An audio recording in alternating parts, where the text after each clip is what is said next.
Hello everyone, today we are reading The Swiss Family Robinson by Joan Weiss, and we are on Chapter 3, We Explored the Island. If you remember last time, they made it off the shipwreck, built a little tiny shelter, ate a meal, and then went to bed. So here we go. We should have been badly off without the shelter of our tent, for the night proved as cold as the day had been hot. But we managed to sleep comfortably, everyone being thoroughly fatigued by the labors of the day. The voice of our vigilant cook, which, as he loudly saluted the rising moon, was the last sound I heard at night, roused me at daybreak, and I then awoke my wife, that in the quiet interval, while yet our children slept, we might take counsel together on our situation and prospects. It was plain to both of us that, in the first place, we should ascertain, if possible, the fate of our late companions, and then examine into the nature and resources of the country on which we were stranded. We therefore came to the resolution that, as soon as we had breakfast, Fritz and I should start on an expedition with these objects in view, while my wife remained near our landing place with the 3 younger boys. Rouse up, my boys," cried I, awaking the children cheerfully. "Come and help your mother to get breakfast ready."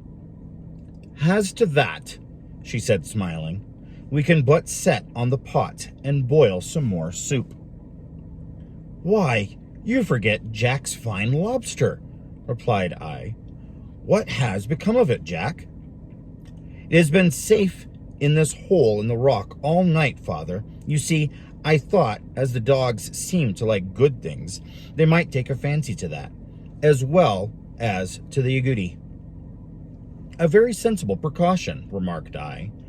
"I believe even my heedless Jack will learn wisdom in time. It is well the lobster is so large, for we shall want to take part with us on our excursion today." At the mention of an excursion, the 4 children were wild with delight, and capering around me, clapped their hands for joy. "Steady there, steady," said I. "You cannot expect all to go. Such an expedition as this would be too dangerous and fatiguing for you younger ones. Fritz and I will go alone this time, with one of the dogs, leaving the other to defend you." We then armed ourselves, each taking a gun and a game bag, Fritz, in addition, sticking a pair of pistols in his belt, and I a small hatchet in mine.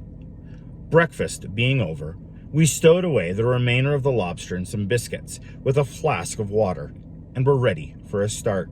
"Stop!" I exclaimed. "We have still left something very important undone." "Surely not," said Fritz. "Yes," said I. "We have not yet joined in our morning prayer. We are only too ready, amid the cares and pleasures of this life, to forget the God to whom we owe all things." Then, having commended ourselves to his protecting care, I took leave of my wife and children, and bidding them not wander far from the boat and tent, we parted not without some anxiety on either side, for we knew not what might assail us in this unknown region. We now found that the banks of the stream were on both sides so rocky that we could not get down to the stream by only one narrow passage, and there was no corresponding path on the other side. I was glad to see this, however, for I now knew that my wife and children were on a comparatively inaccessible spot, the other side of the tent being protected by steep and precipitous cliffs. Fritz and I pursued our way up the stream until we reached a point where the waters fell from a considerable height in a cascade, and where several large rocks lay half covered by the water. By means of these, we succeeded in crossing the stream in safety.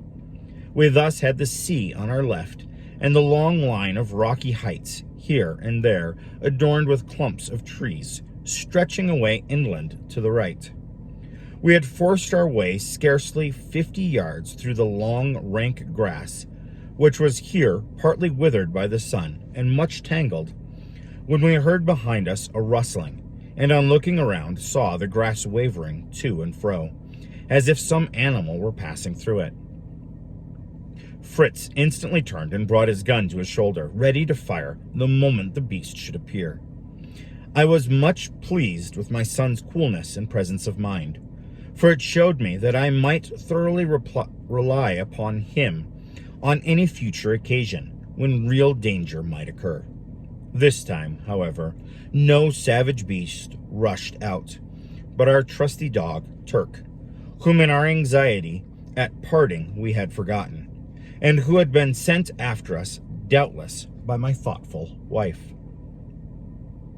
From this little incident, however, we saw how dangerous was our position, and how difficult escape would be should any fierce beast steal upon us unawares. We therefore hastened to make our way to the open seashore. Here, the scene which presented itself was indeed delightful. A background of hills, the green wavering grass, the pleasant groups of trees stretching here and there to the very water's edge, formed a lovely prospect.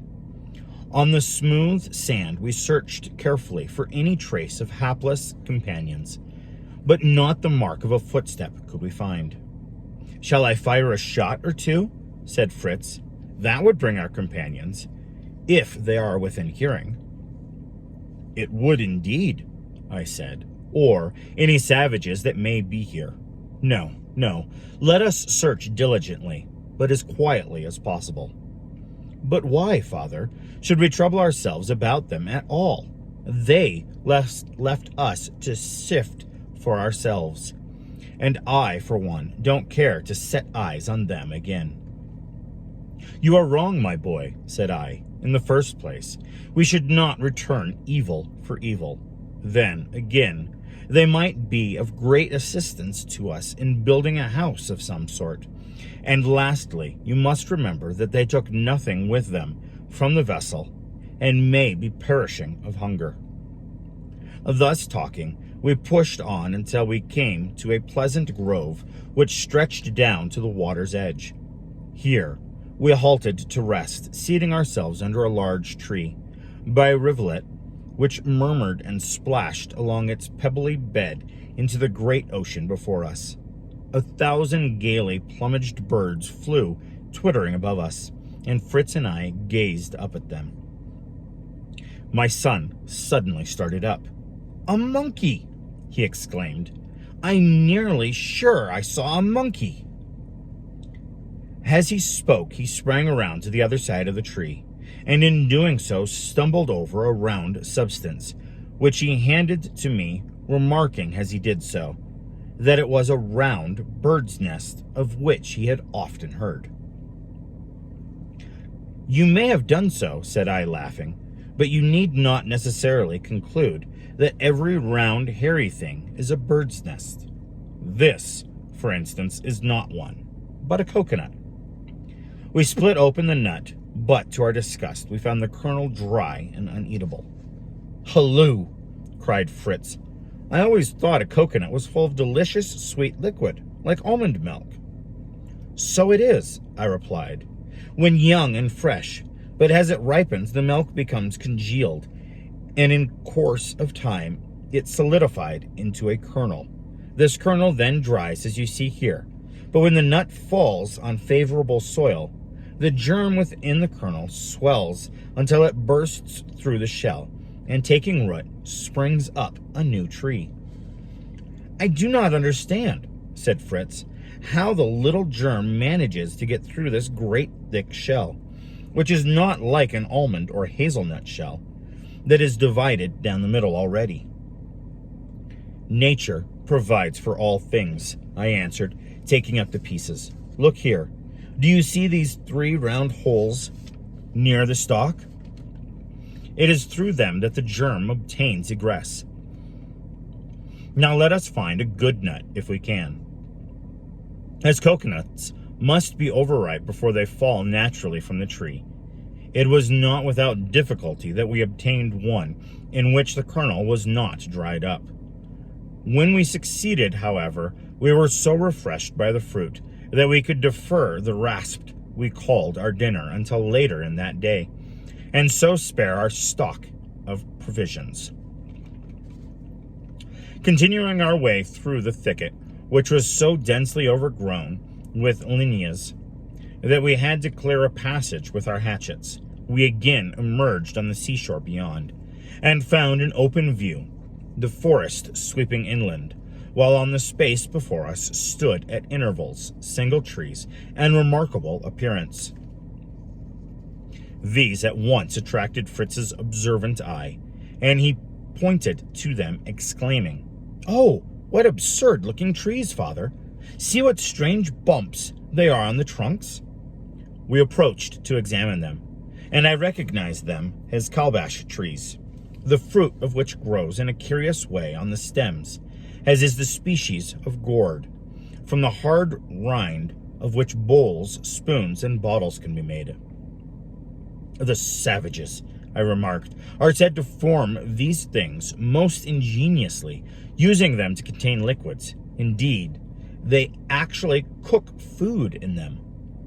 "Oh, but that is impossible," returned Fritz.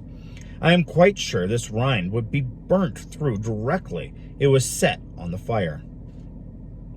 It did not say it was set on the fire at all. When the gourd has been divided in two, the shell or rind emptied of its contents, it is filled with water, into which the fish or whatever is to be cooked is put. Red-hot stones are added until the water boils. The food becomes fit to eat, and the gourd rind remains uninjured. "That is very clever plan. Very simple, too. I dare say I should have hit on it if I had tried," said Fritz. The friends of Columbus thought it very easy to make an egg stand up its end when he had shown them how to do it. But now suppose we prepared some of these calabashes, that they may be ready for use when we take them home. Fritz instantly took up one of the gourds and tried to split it equally with his knife, but in vain. The blade split, and the calabash was cut jaggedly. "What a nuisance," said Fritz, flinging it down. "Stay," said I. "You are too impatient. Those pieces are not useless. Do you try to fashion from them a spoon or two while I provide a dish." I then took from my pocket a piece of string, which I tied tightly around the gourd, as near one end of it as I could. Then, tapping the string with the back of my knife, it penetrated the outer shell. When this was accomplished, I tied the string yet tighter, and drawing the ends with all my might, the gourds fell divided exactly as I wished. "That is clever," cried Fritz. "What in the world put that plan into your head?" "It is a plan," I replied, "which the Negroes adopt, as I have learned from reading books of travel." "Well, it certainly makes a capital soup tureen, and a soup plate, too," said Fritz, examining the gourd. "But supposing you wanted to make a bottle, how would you have set to work?" It would be an easier operation than this, if possible.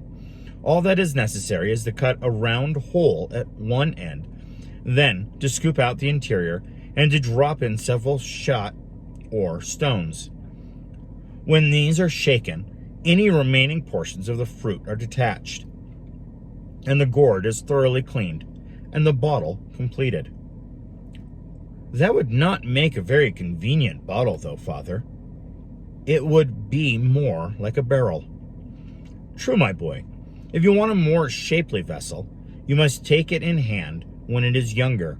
To give it a neck, for instance, you must tie a bandage round the young gourd while it is still on the tree, and then all will swell but that part which you have checked."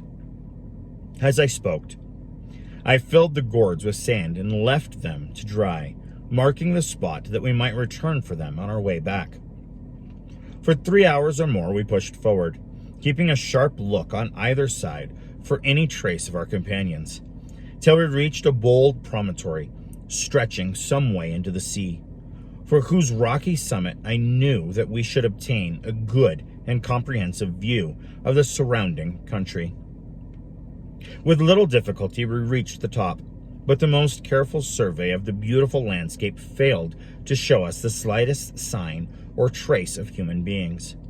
Before us stretched a wide and lovely bay, fringed with yellow sands, either side extending into the distance, and almost lost to view in two shadowy promontories. Enclosed by these two arms lay a sheet of rippling water, which reflected in its depths the glorious sun above. The scene inland was no less beautiful, and yet Fritz and I both felt a shape of loneliness stealing over us as we gazed on its utter solitude. "Cheer up, Fritz, lad," said I presently. "Remember that we chose a settler's life long ago, before we left our own dear country. We certainly did not expect to be so entirely alone. But what matters a few people, more or less? With God's help, let us endeavor to live here contentedly, thankful that we were not cast upon some bare and inhospitable land. But come the heat here is getting unbearable. Let us find some shady place before we are completely broiled away." We descended the hill and made for a clump of palm trees which we saw at a little distance. To reach this we had to pass through a dense thicket of reeds. No pleasant or easy task, for besides the difficulty of forcing our way through, I feared at every step that we might tread on some venomous snake. Sending Turk in advance, I cut one of the reeds, thinking it would be a more useful weapon against a reptile than my gun. I had carried it but a little way when I noticed a thick juice exuding from one end. I tasted it, and to my delight found it sweet and pleasant. I at once knew that I was standing amongst sugar canes. Wishing Fritz to make the same discovery, I advised him to cut a cane for his defense. He did so, and as he beat the ground before him, the reed split, and his hand was covered with the juice. He carefully touched the cane with the tip of his tongue. Then, finding the juice sweet, he did so again with less hesitation, and a moment afterwards sprang back to me, exclaiming, "Oh, father, sugar canes! Sugar canes! Taste it! Oh, how delicious! How delightful! Do let us take a lot home to mother," he continued, sucking eagerly at the cane. "Gently there," said I. "Take breath a moment. Moderation in all things, remember. Cut some to take home if you like. Only don't take more than you can carry conveniently." In spite of my warning, my son cut a dozen or more of the largest canes, and stripping them of their leaves, carried them under his arm. We then pushed through the cane brake and reached the clump of palms for which we had been marking. As we entered it, a troop of monkeys which had been disporting themselves on the ground sprang up, chattering and grimacing, and before we could clearly distinguish that them were at the very top of the trees. Fritz was so provoked by their impertinent gestures that he raised his gun and would have shot one of the poor beasts. "Stay!" cried I. "Never take the life of any animal needlessly. A live monkey up in a tree is of more use to us than a dozen dead ones at our feet, as I will show you." Saying this, I gathered a handful of small stones and threw them up toward the apes. The stones did not go near them, but influenced by their instinctive mania for imitation, they seized all the coconuts within their reach and sent a perfect hail of them down upon us. Fritz was delighted with my stratagem, and rushing forward, picked up some of the finest of the nuts. We drank the milk they contained, drawing it through the holes which I pierced, and then splitting the nuts open with a hatchet, ate the cream which lined their shells. After this delicious meal, we thoroughly despised the lobster we had been carrying, and threw it to Turk, who ate it gratefully. But far from being satisfied, the poor beast began to gnaw the ends of the sugar canes, and to beg for coconut. I slung a couple of the nuts over my shoulder, fastening them together by their stalks. And Fritz, having resumed his burden, we began our homeward march. So they've got an island where at least they've kind of got some food that they can get. They've got the ocean. Maybe they can figure out how to kind of fish. They've got the coconuts. They've got sugar canes. So we do know that is a very fruitful or very nice land in which they have landed. Let's see what happens next on their homeward bound journey, or as they get back to their settlement. Thank you so much for listening today, and you guys have a wonderful, wonderful, and blessed day.